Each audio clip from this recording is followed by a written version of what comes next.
inoo sheegeen malaarida qof markay ku dhacdo calaamadeedu waxa kamid ah qandho xumada ya qofkii qabanaysa haddii xumadaasi barastimol uu qofkii iska qaato oosan baaritaan intuu tago oona iska daaweyno cudurka malaariyada oo barastimol la soo qaato laba xabaan ka liqay waxoogaa ka bacdi haye seetahay wuxuu ku dhahaa waxoogaa dhiida iga yimid kistoo waa nafisay haye ma ku sii soconay waxoogaa markuu joogo haddana ka bacdi waxoogaa xaalkaa ka waran niyow qandhadii mar kale way soo saaraysaa uu leeyahay laba barastimol haddana ku celi laba haddana ku sii celi waxoogaa yar kistoo sidii waa haddaa barastimol lagu celceliyo qofkan barastimolkan uu ka dhammaanaa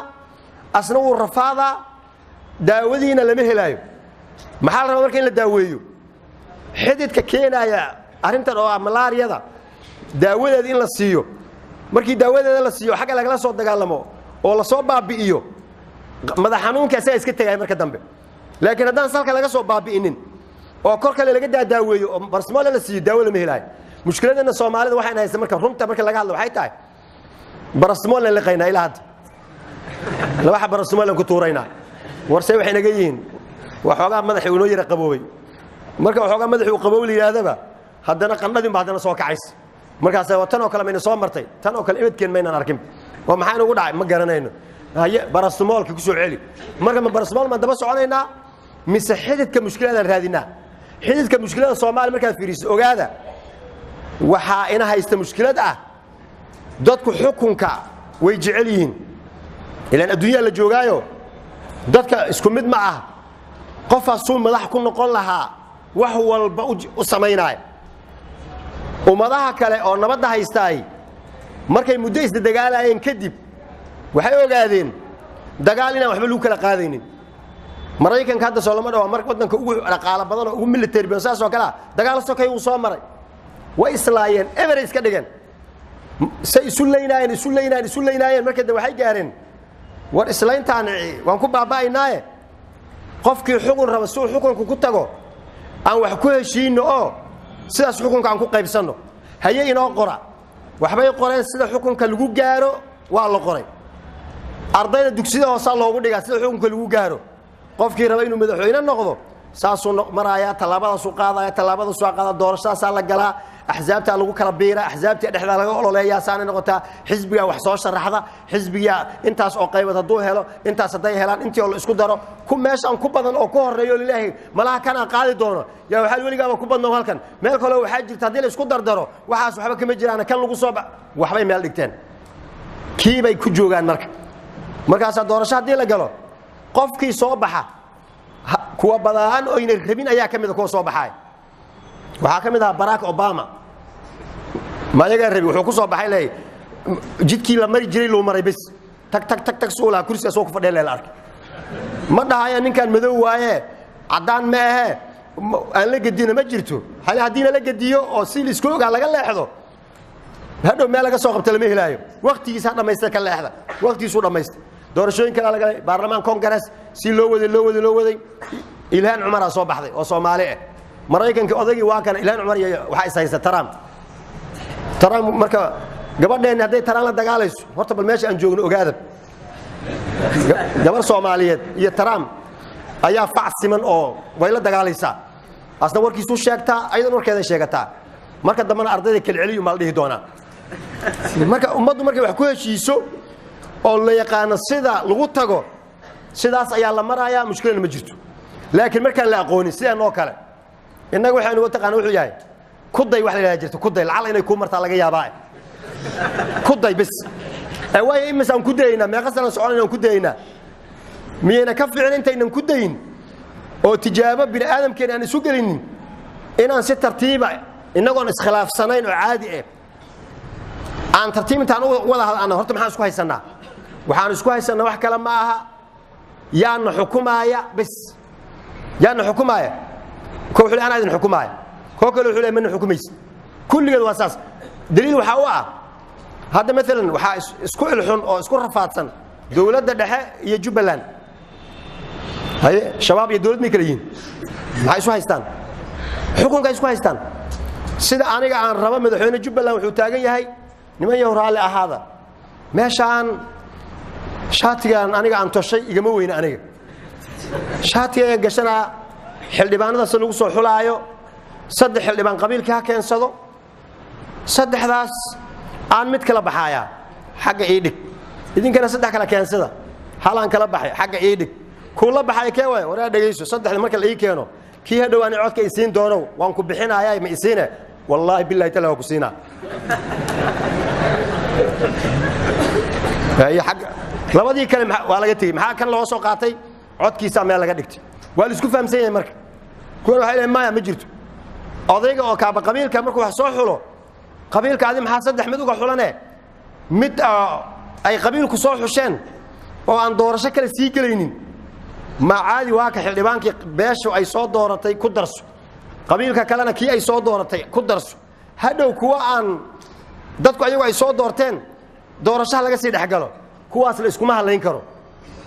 meeshan waxa socota Soomaaliya xal ka soo haytay banooniga moogta ciyaarta adduunyada wada xayatu dunya ila lacib wala Soomaa banooniga markii la galay kooxda ciyaaraysa inay guuleysan doonto iyo inay guuleysan doonin ma taqaano maxaa yeelay banooni la dheelaya dhalinyaradu banooni markii sheegay waxay dhahan banoonigu waa cadaan iyo madow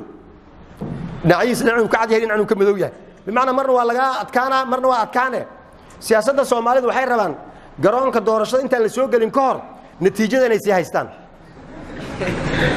way ma loo ciyaar natiijada la isku koob kale ma loo dhiibay kale adiga koobkii waa kana qaado maldo wax la fahamsan yahay rabaa inay khaldaan ayagoo waxa arintu ay noqon doonto aan la ogeyn ma la galaayay markii la hubiyo marka oo intii ku dooran lahayd imisa xalka iimaanaysa isku dar intaas intay ku doorato intaas ay noqoto markaas waxa leeyahay ciyaarta hadan galeynaa waa la galaa natiijadiisa ay noqonay marka marar hore ama ogtahay isku gaagaaday oo laakiin hadda waa isku fahmi sheekada nidaamka goor waxa la yiri wiil dhalinyaro oo xogaas baadiyaha ma ogtahay si magaalada kale ma kala laha qolal oo ay kala seexsadaan waalidka iyo caruurta iyo male aqal Soomaaliga la wada seexdaan kuwa ku kuusana marka aqal Soomaali dhinac ka seexda baadiyu say wax ku dhal ayaga yaqaan marka saas ay taani wax baa la dhalaa mar ay seexdeen ilmuhu haday doonaan markaas kadib laga dhigto dib loo dhigto habeena marka ilmihii mid kamid ah oo inuu seexday loo maleeyay malaha buuna seexanin uu soo jeeday waxbuu arkay markaas subaxdii yuu ku yar uga sheekay wuxuu yiri waxbaan ku tusi caawa seexanin haye istaanbay la galay ilmi istaanbay ugu jireen xilligii dambe ee xaaladu ay ahayd ayaa la gaaray kii wax ballamiyay ee hore yaa wuxuu damcay inuu kii toosiyo oo yiraahdo hawsha haday bilaabanaysa markuu damcay inuu toosiyo ayaa wuxuu yiri wariyaa waan soo jeedaa indha farahay gelin indha farahay gelin niyowan hadda Soomaali xaaladda ay joogto waxay tahay waa la soo wada jeedaa kuwa waxa marka dadka indha farahay geliyaan waa la iswada fahmay waxa la isku haysto waa kursigaasi seen uga heshiina intii la yiraahdo taas inagoo heshiisay dan inoo wada tahay saas ma lagu qaybsadaa ilaa laga gaaro ma soconayso dibka hadda dadka isku haayay sida aan u dhibanahay dan shacabka Soomaaliyeed nahayna xaquu ka socdaa wuxuu ka socdaa hubka iyo inta hubaysan mucaaradkan hubaysan hatta mushkilad ma la moogta dibku kuma haayab xaquu istaagaya kalimu iska jeedinaya dawladdu way khaldan tahay ma loo dhintaa ma loo dhinto dawladdu khaldan tahay kaas heshiisiintiisu khaladka uu sheegay la iska dhaaf bis ko muxaayad soo galay waxa la yiri sokor iyo waxbuu qabay wuxuu yiri sokorta kabriyeeri wuxuu yiri sokorta haygaga soo darin waan iska mashquulsan u ahaaye sokortii uu ku soo daray shaahina korku uga soo daray uu soo hordhigay markuu soo fiiriyay nus wax ku dhow sokor waa markaas sokor uu qabay dhiikarka ku kacay qaylo wiilkii yaraa ku qaylo wariyaa soo kuma dhin sokor haygaga soo daray maxaa sokor ku soo dartay wiilkii kama baan wuxuu yiri adeer ha ku qasinno korle kacbis marka waxaan ka wada kii mucaaradu waxba dilaynin oo la dawladdu halkaas ay ku khaldan tahay Soomaa wixii ay ku khaldan tahay la sheegay ha ku qasinno adi meeshii la iska toosi laakiin waxa dib heshiisiin u baahan dadka isdilaaya wallahi war adi maxaa rabtaa adna maxaa rabtaa Soomaali waxay yiraahdaan haddii la isla ogolaado bal maxaan isku haynaa marka dambe xal waa la helaa laakiin haddii la taagnaado waan soo afjaraaya 30 sano al soo afjaraay waxna lama soo afjarin marka 30 kale ma ku darsanaa marka si la soo afjaro mise xalka aan raadinaa war aragna meeshaan si xal yahay waxa baabiina waa ummadda Soomaaliyeed waxa dhamaanay waa ummadda Soomaaliyeed gaar ahaan waxa si baabay reer Muqdisho moogtay waa caasimadda ummadda Soomaaliyeed sabir badnideeda Muqdisho magaalo la mid ma jirto waxa ka dhacaaya iyo sida ay tahay waa sida moogtay dhulka alam naj'al al-ardha kifatan soo ilaahay ma dhihin ahyaan wa amwatan dhulka waxa la yiri kan nool iyo kan dhintayba wuu kaafiya kan noolna kor ayuu kaga socdaa oo kaga nool yahay kan dhintayna hoos uu ka degan yahay kan hoos ka degan kuwa waxa jira cadaabul qabri ku jiro oo la ciqaabayo wax og ma jirto dhulku sabir badana waa u daboolan tahay hoos waa laga jucinaya kuwa ahlu naarka aha hoos ay ku jiraan korna waa laga socdaa alam naj'al al-ardha kifatan way marka magaalada Muqdisho waxay tahay waa magaalo oo kifatan oo dadku way ku filan tahay wax kasta oo lagu sameeyo waa iska taxamulay dibba ma warkan ma iska jooge waa la tumaa ma iska socone waa la tumaa wali ayagoo dhahay maartii waa goosanayna anaga Soomaali wayna dhibtay ma jirto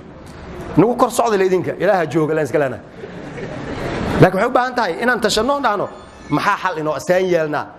hatta moogtay qofka hadii aad iska kari wada hatta wala iska tuutuuga moogtay walaalow maxay iga rabtaa al dhahaata walaalow maxay iga rabtaana lama le la iska mana celinaayo jugjug meeshaada joog kolba madax una loo dhigo madafiicda soo tuuriyo qarxi la soo dhigo kii dhinta la soo aaso ilaahay u naxariisto markaas kulli wala soo ducaynaa intii meesha ku dhimatay Allah u wada naxariisto kii dilay iyo kii dhintay kulli Allah u wada naxariisto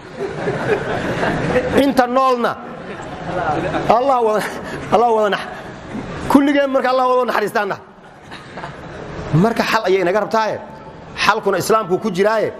islaamkeena iyo diinteena intaan aamino makriga iyo shirqoolada la inoo maleegayo ee la inagu sameynaayo ee danteena aynu ku jirin ee gaabo ay sameynayaan iyo inaan sidaan ka baxan aan diyaarka loo ahayna seen lagu haayo sidii looga bixi lahaa hadayna dad u kicin oo warseen ka yeelna laga tashanin saan baa lagu jiraa mar khayr Allah idin siiyo intaas ayaan tacliiq ku soo gaweynaa